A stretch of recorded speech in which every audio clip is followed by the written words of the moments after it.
Alright guys, good day.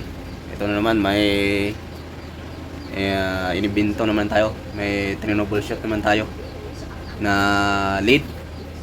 Ano to? Parang 50 watt siguro to mga ka-audio. Yan, lead. 50 watt na lead mga ka-audio. Firefly Pro Series lead floodlight.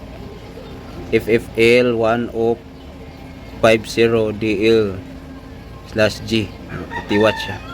Yan. Na-repair natin siya mga ka-audio. Nandito na naman tayo sa ating content na repair. Nanggal natin. At ito yung ano niya, diferensya niya mga ka-audio. Yan. Kanyang LED.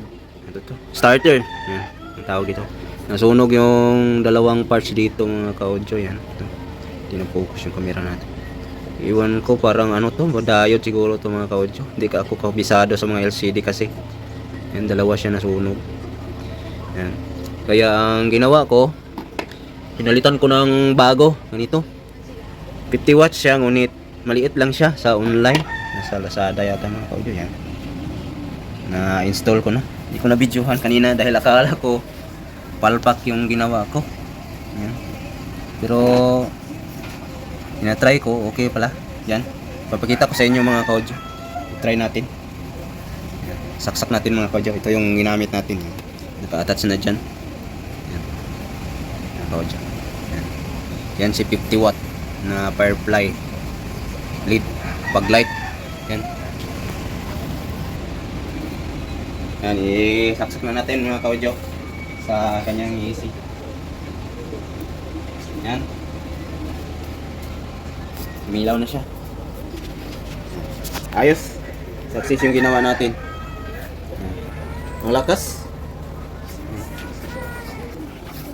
Yan, malakas siya mga ka-audio. Yan, okay na. Pull out lang to kasi mga ka-audio. Pull out lang to sa aking tinatrabahuan mga ka-audio. Akala nila hindi na maayos. Nagdala ako ng isa dito sa amin. Tinatry ko, inanap ko yun sa online yung lead starter. Yan. Kasi itong lead starter niya, yan, siya, may tabon siya dito mga ka-audio. Yan. Nakabalot ng parang siya. Tawag siya.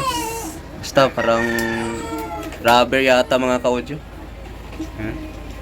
Kinalkal ko na lang ito mga ka-audio. Yan, alam ko yung niya, sira. Yan. Di talaga mo makikita dito, parang starter siya ng parang sa motor. Tawag diyan. Parang CDI siya mga ka-audio, sa motor. Yan, nakabalot lahat, di mo makita yung parts sa loob, kaya kinalkal ko to para makita ko. Yan lang pala ang laman niya mga ka-audio ng lead starter. Ito yung luma. Yan, original ng Firefly. Ang nasunog yung dalawang parts lang, ngunit repair lang sana ito kasi hindi ako kabisado kung anong parts siya. Yan.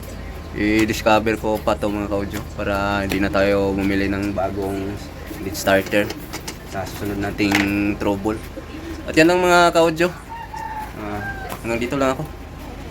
Yan ang aking ma-share sa inyo ngayon.